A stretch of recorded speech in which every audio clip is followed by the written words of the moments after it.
Hi, this is Roger. Thanks for dropping by.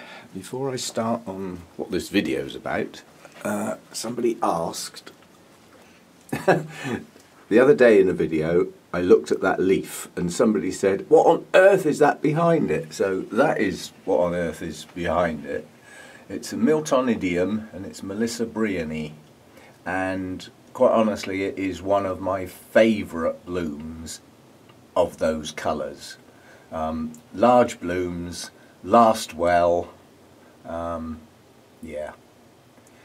Quite honestly, as orchids go, they don't get a lot better than that. That is a stunning bloom. Whoever managed to work that cross out hit a winner. Anyway, it's time. Last night I got down to 15 degrees and apparently it's getting colder. And that's too cold for some of these plants. So I don't feel much like it today, but sometimes you just have to take a deep breath and do the work, and the work needs to be done. So, workload. This fogger can come out and go away for the winter and may never return on the grounds it's ugly. I don't like it and it's not very efficient. It was bought dirt cheap second hand, so it's not a great loss. However, these foggers are not ridiculously expensive. They're far more efficient, much easier to keep clean, much easier to fill. So they've got a lot going for them. I did buy one and then I liked it so much I got another one. So that fogger temporarily will stay. It's not in my way there, whereas that one is. That's taking up plant space. As necessity goes, that had to be there. You know, during the warm summer time with the long days and everything, I need to keep my humidity up. I really don't think I need to keep my humidity up anymore. Not to that extent anyway. I'm not going to get those high temperatures much more. An odd day now and again, not a big deal. Basically the humidity at the moment, 74–75% at 18 degrees, is more than high enough. I'd like it a bit lower, quite honestly. This fogger up here is directly wired in to the extract fan and the inlet fan, which is down there. So obviously when they kick on, they're on a thermostat, so when the temperature reaches a certain height, both of those fans kick on. That draws in cool air from outside.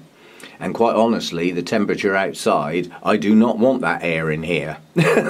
So certainly not today, but very soon those two fans can be shut down and bubble wrapped and sealed up for the winter, because they won't come on. The temperature won't climb high enough to need them, so they can just be shut down for the winter.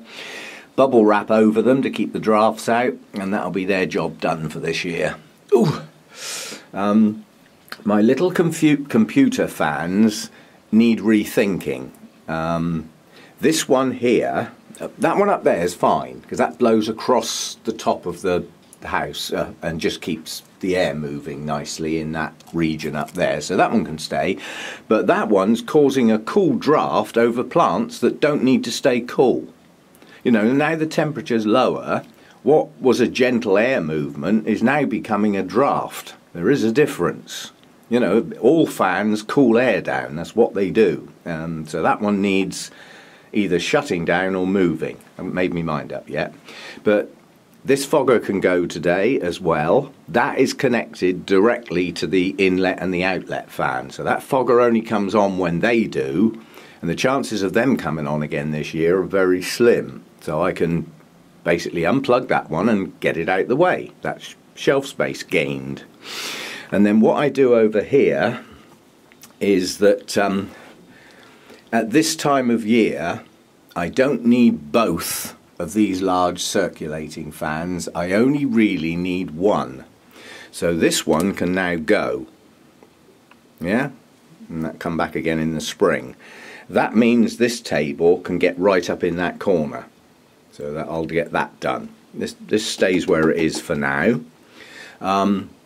And then my little fan heater sits on that table, and that gets directly wired up with that fan to a thermostat over there. that's currently shut down because the fans are on manual. So obviously when the temperature drops below a certain amount, the little fan heater comes on with that one. The idea being that when the fan heater comes on, that's quite hot air, and I don't want that getting directly on plants. So by wiring it up with a circulating fan, the hot air rises up and gets put straight in front of that, which distributes it around the grow room. You know, so that's basically the plan. It's a shuffle round, and that will be stage 1. So get rid of that fogger, get rid of that fogger, get rid of this fan, get the table back in the corner, get the heater out. That's all got to be wired back in again, so fiddling stuff, probably with appropriate language with my big clumsy fingers. That will be stage 1.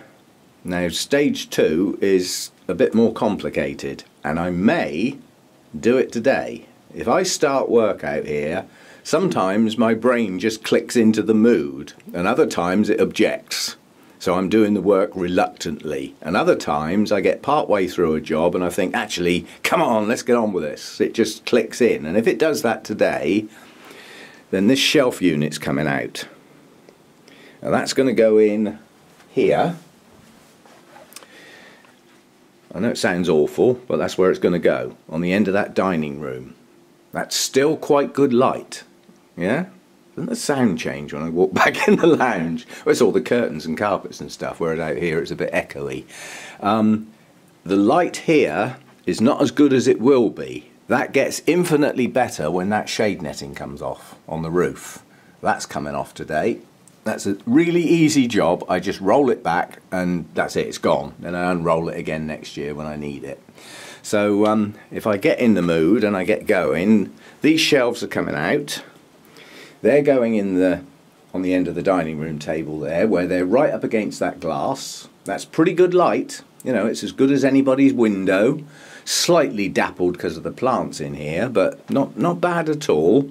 And then the warm loving plants that just don't want to go down to 15 degrees overnight like they did last night, and we're expecting colder weather, that could drop to 13 tonight. That's just not on. You know, some plants in here are not going to like that. So things like my Phalaenopsis, my 2 Psychopsis, my Paphiopedilums, and maybe some others, but a select number of plants that just don't like to get cold and can put up with slightly less light will go in the dining room where they're in the house. Yeah? That leaves that space completely empty and removes quite a lot of plants, freeing up some shelf space. At which point I can start shuffling my plants around, deciding on which plants are in pots that are going to get hung up, and which plants are in pots that are staying on shelves, and which shelf they're going to live on for the winter, pending the removal of that shade netting. But I can't do that yet. We had a sunny day yesterday. I watched where the sun is, and it is dropping down behind the tree now for a few hours, but when it comes out the other end there, you see the shape of the tree, yeah? When it comes out there, it's still too bright to go straight through plain glass. It's too strong, and it stays there for too long. As it gets lower in the sky, it will set only a few hours after it comes out from behind that tree. It'll go down behind that roof, and at that point the plants can take that light through the glass, but that's not yet. That's coming not too distant future at the rate the day lengths are shortening, but not yet. So stage 1, get some foggers out of the way, get a fan out of the way, start rearranging a few things, and if I'm in the mood, get those shelves out and start rearranging some of the plants. I certainly wouldn't do all of them today because I've also got to water my mounts and the vandas today, and I don't want to leave them too long so that they're going into the night soaking wet. I don't want that. It's getting to the time of year now where my mounts need watering earlier in the day to give them the amount of time they need to dry off a bit before we get into the night. But most of the mounts now, certainly the ones with a reasonable bit of moss, they don't need watering every day anymore. It's only every other day. And at a pinch I could go 3 days, but not if the weather's nice. Yeah, I've got to balance it. At the moment, this is this iffy time of year when you can't, or I can't, just do things as a routine. I have to stop and think, what did I do last time? When did I do it? When do I need to do it again? And it's all totally dependent on what sort of weather we get. If the sun's out and it hits this glass, I'll get some temperature. I got up to 27 in here yesterday, and a couple of times the big, the inlet and the extractor kicked on, but they only came on for a couple of minutes. So 27 is about as warm as it's going to get on a sunny day from now on. Yeah? And how fast it cools down is totally dependent on the temperature of the air that gets sucked in down there. And the cooler that is, the faster it cools it down and the less time they spend doing that job. So that's the chores for today. Just to let you know, I've started doing things slightly differently with the videos. You probably won't notice, but it helps me a lot, and it's basically working a day behind myself. So today is Wednesday morning, still relatively early in the day, and I'm filming this now. The chances are this won't get posted till tomorrow, so I'm filming like a day behind. The one that's loading now was filmed yesterday. And it just allows me to not have to film, rush off, well, not rush, I don't do rush. Go over to the computer, edit the thing, do all that sort of stuff and get the thing loaded to make sure it gets loaded on the day it's filmed. It's not necessary to be loaded on the day I film it. So I've got ideas for videos, and on a day when I'm in the mood, I might film 3 or 4 videos. But rather than just get them posted like I have done in the past, I can remember somebody saying, 3 videos in one day? I haven't got enough time to watch them. And that's appreciated. It's not just my videos, there's lots of people's videos to watch. And I've just spent over 2 hours looking at other people's videos while I was waking up and getting on with my coffees and things.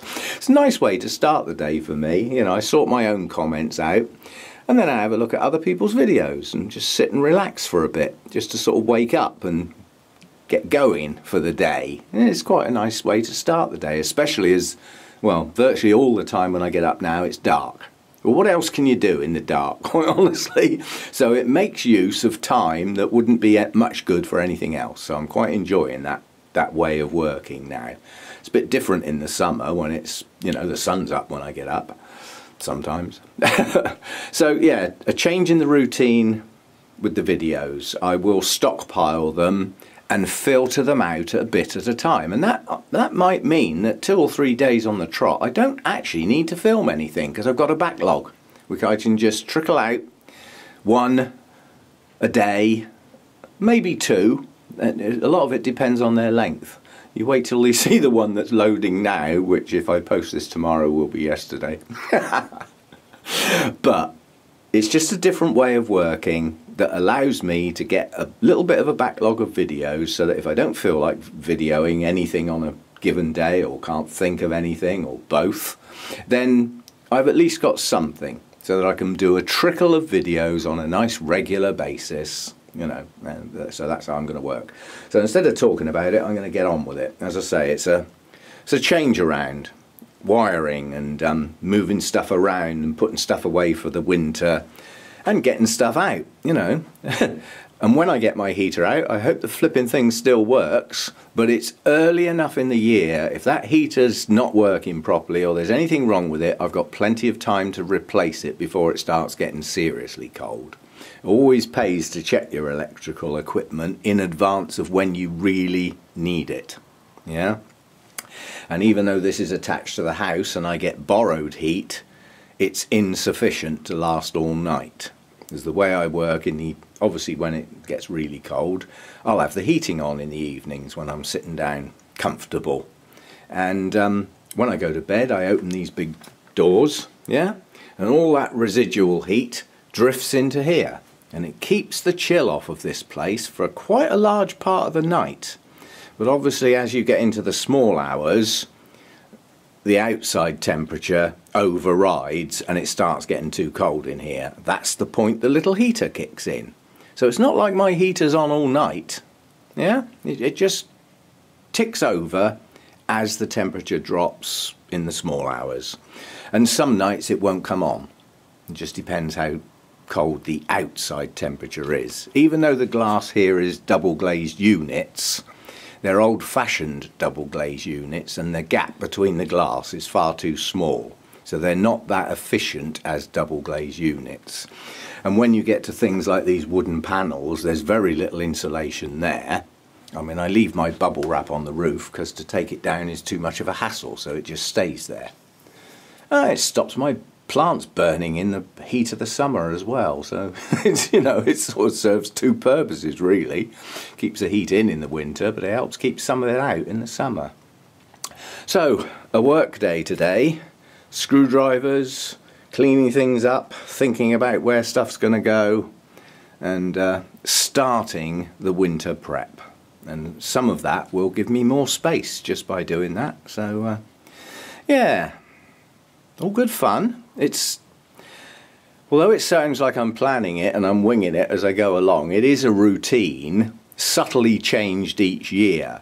But, you know, I've been doing winters long enough now to have a routine and roughly the time of year I need to get on with it and stuff like that. The same will happen in the spring. You know, there'll come a time when the heater is no longer required and the daytime temperatures are getting up a bit, and I'll need to sort the fans out again. So, you know, two distinct phases, and we're now heading into that winter phase. The nights are getting cooler, and they've even threatened a frost over the next few days. You know, well, if it gets down to near zero outside, it's going to be down to about 11 or 12 in here if it doesn't get any help. And there's plants in here and not going to like that at all. So I need to get on with it. So there we go, that's the plan, and when I've done it I'll show you what I've done. Okay, thanks for dropping by. Thoughts for winter, horrible thought, but whether we like it or not, it's coming. See you again.